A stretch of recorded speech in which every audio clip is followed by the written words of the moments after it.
세계 7대 불가사에 들어가기. 1. 중세시대에 재발견된 세계 7대 불가사에는 오랜 동안 예술가들을 비롯해 많은 사람들의 상상을 부추겼다. 시간이 흐르면서 불가사에는 꼬리에 꼬리를 물어 엄청나게 과장되거나 상상으로 포장되어 갔다. 인간의 속성상 잡다 놓친 물고기가 항상 크게 느껴지듯이 실물을 보지 못한 불가사의의 경우 더욱더 과장되게 마련이다. 공중정원을 하늘에 떠있는 대형 건물로 생각했으며 로도스 섬의 거상의 경우 두 다리 사이로 거대한 함선들이 통과하는 그림이 많은 예술가들에 의해 그려졌다. 이런 전설들의 진상을 명확히 규명하기 위해서는 타임머신을 타고 시간을 거슬러 올라가는 것이 가장 좋은 방법이다. 사실 타임머신처럼 편리한 것은 없다.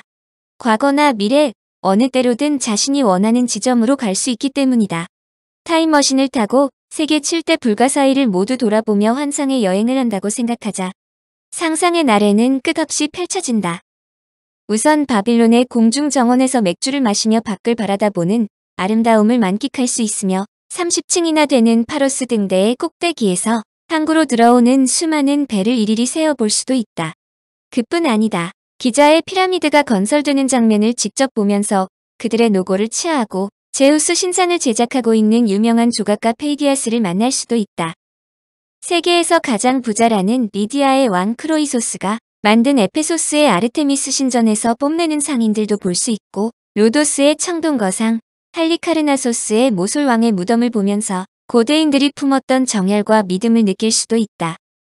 그러나 타임머신은 불가능한 일이다.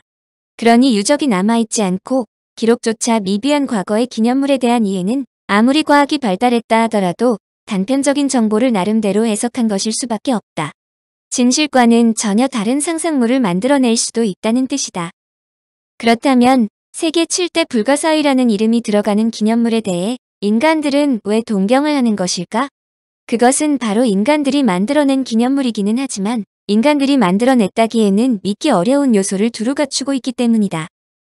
세계 7대 불가사의는 이라크의 세미라미스의 공중정원, 터키의 에페소스의 아르테미스 신전과 할리카르나소스의 마우솔레움, 그리스의 올림피아의 제우스 신상과 로도스의 청동거상, 이집트의 알렉산드리아의 파로스 등대와 이집트 기자의 피라미드다. 그러나 안타깝게도 피라미드 하나만 빼곤 전부 지구상에 존재하지 않는다. 세계 7대 불가사의의 역사. 사람들이 궁금하게 생각하는 것은 세계 7대 불가사의가 어떻게 설정되었느냐이다. 한마디로 어떻게 7개로 한정되었을까 하는 점이다. 세계 7대 불가사의가 건립된 시대를 통틀어 본다면 불가사의로 선정된 기념물보다 더 거대하고 유명했던 기념물들이 많았던 것은 사실이다. 그러므로 이 명단이 확정되기까지에는 수많은 기념물들이 거론되었다가 제외되는 우여곡절을 겪었다. 당대에 유명했던 유적들이 제외되고 최종적으로 7개 유적들만 선정된 이유는 간단하다. 이들 기념물들이 다른 것들과는 달리 고대인들에게 꿈과 희망, 환상을 심어주었기 때문이다.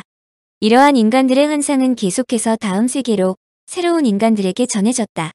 실물을 보지 못한 사람들에게는 이러한 환상들이 신성화되고 부풀려지면서 불가사의는 계속 인간의 머릿속에 깊게 각인되어 전설다운 전설로 이어져 오게 된 것이다. 1633년 루이 13세가 임명한 베시우스 대사가 교황 우르반 8세의 허락하에 교황청에 있는 도서관에 책들을 열람하고 있었다. 320장이나 되는 다소 두꺼운 지리에 관한 서류를 보던 베시우스의 몸이 갑자기 얼어붙은 듯 뻣뻣하게 굳으며 눈이 한 곳에 고정되었다. 겨우 6장에 지나지 않는 짧은 글인데다가 마지막 부분도 사라지고 없었지만 비잔틴의 필론이라는 저자가 쓴 세계의 7대 불가사의라는 글을 발견했기 때문이다. 자신이 발견한 자료의 중요성을 알아차린 베시우스는 라틴어로 번역한 후 책으로 발간하려고 했다. 그러나 그가 여러 가지 사정으로 출판을 미루고 있는 사이 1640년 이탈리아의 로마에서 레로 알라티오스가 세계 7대 불가사의라는 책을 출간한다. 알라티오스는 당시의 교황청의 도서관에서 근무하는 직원이므로 베시우스가 발견한 불가사의에 대한 자료를 항상 접할 수 있었다. 그 점을 이용해서 재빨리 책을 내놓은 것이다. 이로 인해 선취권에 관한 논쟁이 일어난다. 비록 알라티오스가 라틴어로 번역하여 책을 발간하긴 했지만 자료를 최초로 발견한 영예는 베시우스의 것이기 때문이다. 알라티오스가 이런 사정을 모를 리 없었다. 그는 선취권에 대한 논쟁이 야기될 것으로 예상하고 자신이 번역한 책을 이 분야에 큰 관심을 갖고 있던 바르베린이 추기경에게 바쳤다. 결국 추기경의 주선으로 세계 7대 불가사의를 최초로 발간한 알라티우스에게 모든 권한을 주되 자료를 최초로 발견한 영예는 베시우스라고 인정했다. 세계 7대 불가사의는 예상대로 책이 발간되자마자 선풍적인 인기를 끌었다. 상상으로만 알려졌던 세계 7대 불가사의에 대한 신드롬이 각지에서 일어나 현지를 방문하려는 움직임이 일어나기 시작했다. 그러나 이러한 움직임은 곧바로 제동에 걸리고 만다. 자료에 대한 신빙성이 제기되었기 때문이다. 교황청에 보관된 모든 자료는 14세기에 수많은 학자들에 의해서 엄밀하게 재조사되었는데 그 당시의 학자들에게 세계 7대 불가사의에 대한 자료가 발견되지 않았다는 것은 사실상 불가능하다는 지적이 있었기 때문이다. 따지고 보면 그 말도 일리가 있었다. 꼼꼼하기로 소문난 중세시대의 학자들이 교황청에 소장된 모든 자료를 그야말로 철저하게 조사하여 새긴 목록까지 만들었기 때문이다. 오랫동안 조사가 이루어졌고 그 결과 필론의 원고가 진짜임이 드러났다. 교황청에 있는 자료를 학자들이 조사할 당시에 그 원고는 교황청에 없었다는 것이 밝혀진 것이다. 필론의 원고는 원래 독일 지역인 바비에르에 있는 막시밀리언 공작의 하이델베르그 도서관에 보관되어 있었다. 그러나 당시의 정치적인 협상에 의해 사실은 강제적인 요청에 의해서였지만 이 자료가 1623년에 알프스를 거쳐 교황청에 도착한 것이었다. 하지만 문제가 그렇게 쉽게 종결되진 않았다. 필론의 원고가 진본이라는 것이 알려지기는 했지만 알라티우스의 번역이 신통치 않았기 때문이다. 한 장에 무려 150개의 오류가 있을 정도로 엉망이었다. 그럼에도 불구하고 책은 계속적으로 팔려나갔고 1797년 프랑스 혁명 군대가 이탈리아의 원정을 갔을 때 이러한 인기 때문이었는지 역시 정치적인 협상으로 교황청 도서관의 서류 일부를 인계받으며 세계 7대 불가사의에 대한 이 서류도 인계를 받게 된다.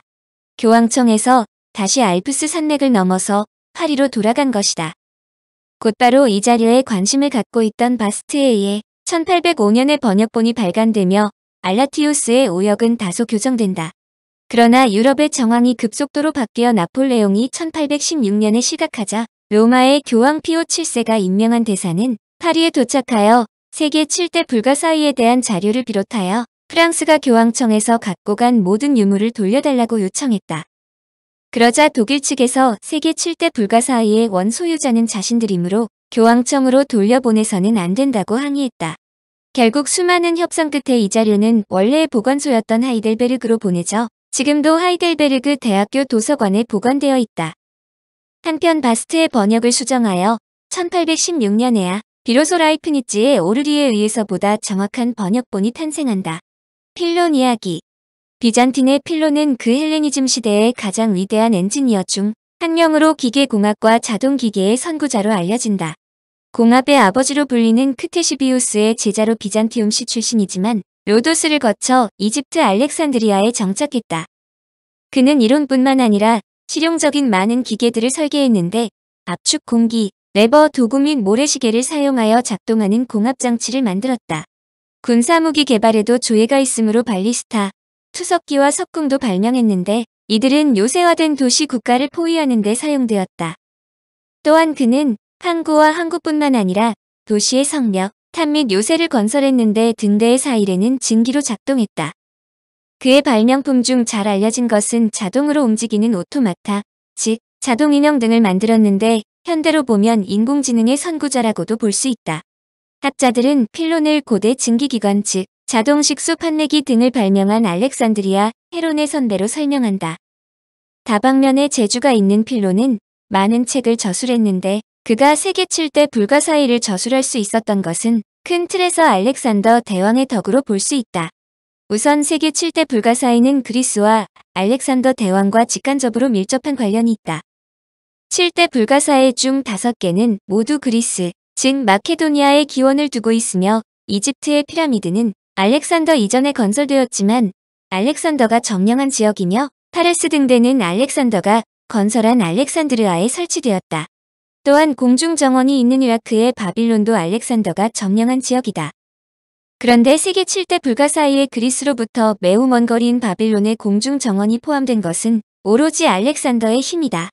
이는 알렉산더가 당대 문명 세계의 거의 전부 즉 인도까지 평정했기 때문이다.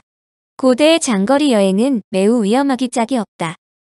지리 정보가 정확하지 않기 때문인데 더욱 중요한 것은 외부인에게 배타적인 지역이 많으므로 함부로 외지로 들어갔다 곤욕을 치르는 것은 물론 살해당하기 십상이다. 그런데 알렉산더가 인도까지 진출했다는 것은 인도까지의 여행 정보가 확보되었다는 것이다. 다방면에 제주가 있는 필로는 당대의 유명한 건축물을 모두 현장 답사한 후 7개를 선정했다.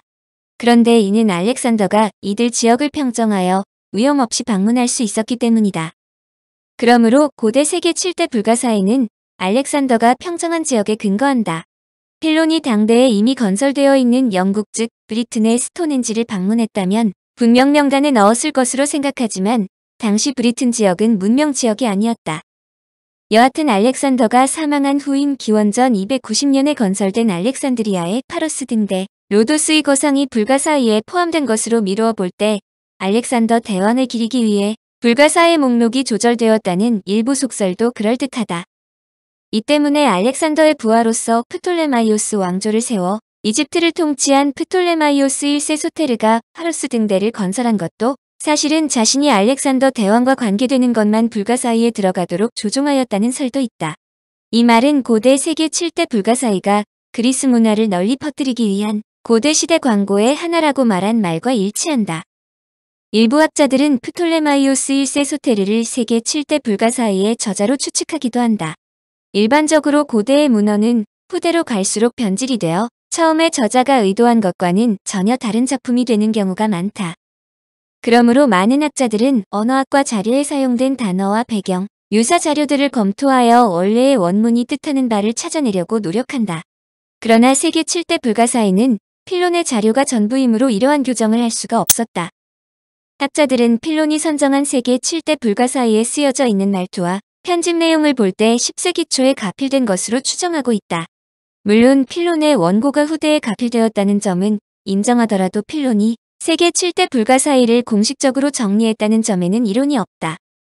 특히 원고에는 할리카르나소스의 마우솔레움이 빠져 있지만 그가 할리카르나소스라는 말을 언급한 것으로 보아 원본에는 마우솔레움이 포함되어 있었으니 틀림없다. 청취자에게 원하는 것은 1. 구독 2. 좋아요